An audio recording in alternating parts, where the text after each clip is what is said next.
Need a laptop that's built to perform and designed to last all day? Select Windows 11 PCs starting at $499.99 are now at Best Buy. Learn more at bestbuy.com. Best Buy. Imagine that.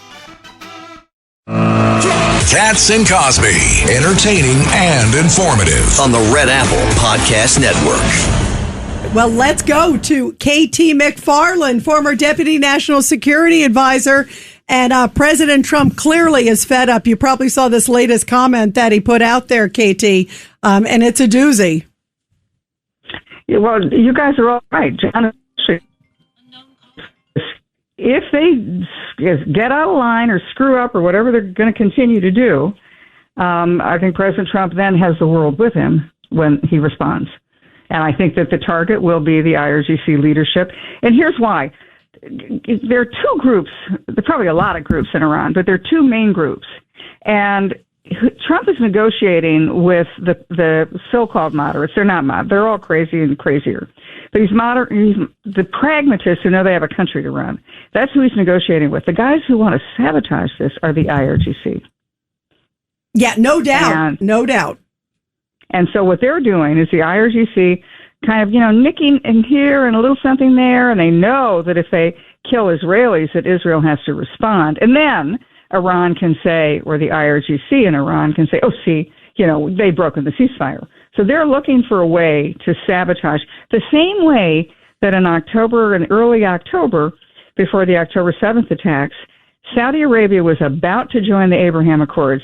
The Crown Prince announced it, and Bibi Netanyahu announced it, and they said, well, we're negotiating. We're about a week or two away from having Saudi Arabia join the Abraham Accords. And that's when Iran did the same thing. They sabotaged that by unleashing on October 7th. So they're saboteurs. They know they don't have enough power to run the country, but they have enough power. Certainly don't have enough power to defeat the United States, but they have enough power to sabotage. And so that's what they're doing. That's why I think President Trump is cool. He expected this would happen, and he's got a plan B. Yeah, what do you think that plan B is? What John said. There'll be a military plan B, and there'll be an economic plan B. So plan B is to reinstate the blockade, which will blockade Iranian ports, but everybody else can have free transit through the strait. KT, I also said, and maybe you have an idea, if Iran has money to give to Hezbollah, or Iran has money, that means one of our theoretical allies is lying to us and doesn't have the courage to stand up because Iran has threatened them they're going to take out their refinery or something like that. Yes. Who would you suspect doesn't have the courage to stand up? I would say Qatar. I mean, who knows who it is? I know that several of those, so the Saudis and others have gone to the president and said, look, if you do take out their final military targets, we're concerned that you get a lot of their military assets, but they'll have enough left to take out the Saudis, Bahrain, Kuwait, et cetera, take out their military energy infrastructure, and that's bad for the economy. It's certainly bad for those countries. So I think that's why they convinced President Trump to, quote, stay his hand and not, quote, finish the job.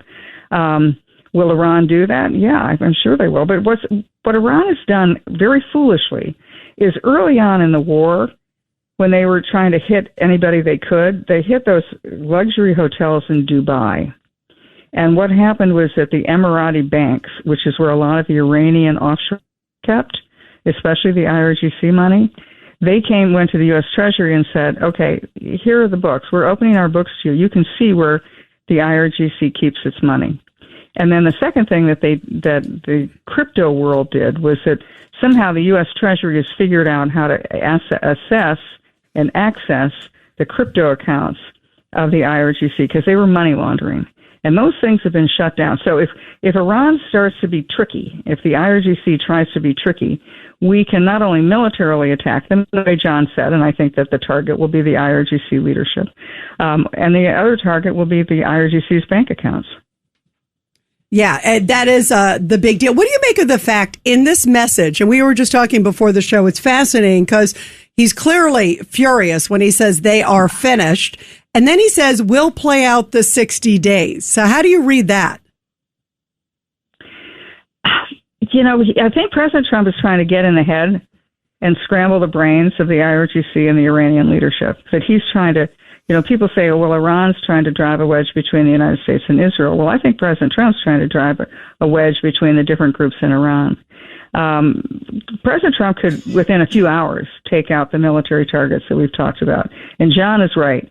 We know exactly where all of those leaders are in the IRGC. And so does Israel.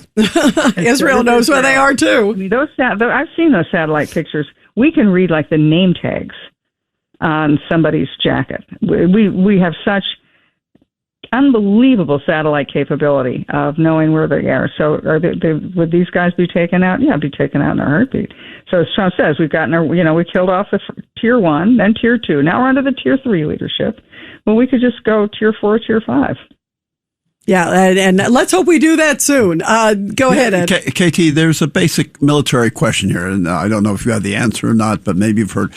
Can we militarily clear the straits in order for ships to go through there safely? We have already cleared the southern route, and that's near the Omani shore. Yes, we can certainly do that. We have done that. We may have to escort vessels, and that's not a long-range solution to it because it's expensive, et cetera. So the way we take out anybody attacking is that we see them from a distance. The missile can hit any missile, but the real threat would come from those little speedboats, those little Boston whalers that have machine guns on them, and we can certainly take those out. The United States military Navy is not going to be done in by what a couple of speedboats in the so-called Iranian Navy.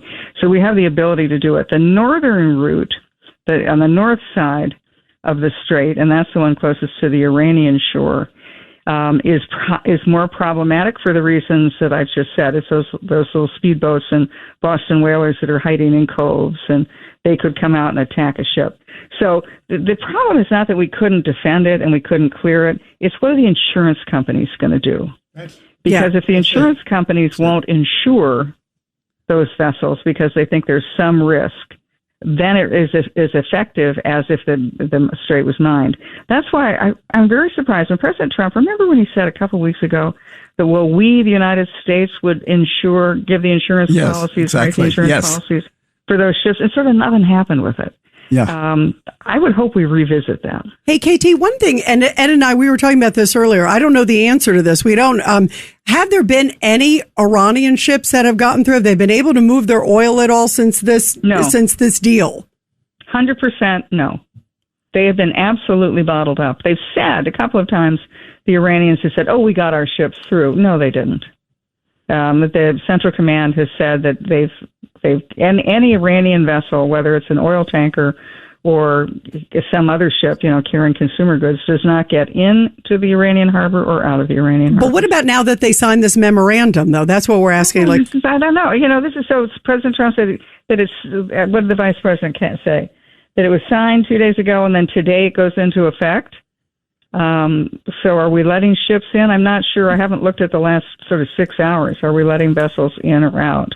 But the fact that we told our negotiators don't go, I think means that everything's kind of put on hold. But I don't know. That's a decision that the president makes. Yeah, I don't know either. That's why we weren't sure either. Yeah. That's why it's an interesting point. We'll give Ed Cox credit for that. I suspect the blockades are still there. I would assume. Are still there. Yeah. Whether we have started letting some go in and out, some Iranian ships either bound to or bound from Iran, in or out, I don't know. But within 2 minutes, the president makes the call, and all of a sudden, no Iranian ships are going to get in or out.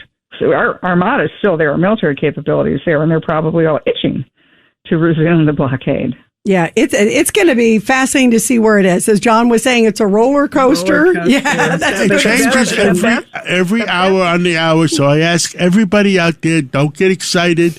They specialize in trying to get you excited. They specialize in taking you up and down the roller coaster. Yeah, so it's all a lot of crap. At the end of the day, we win.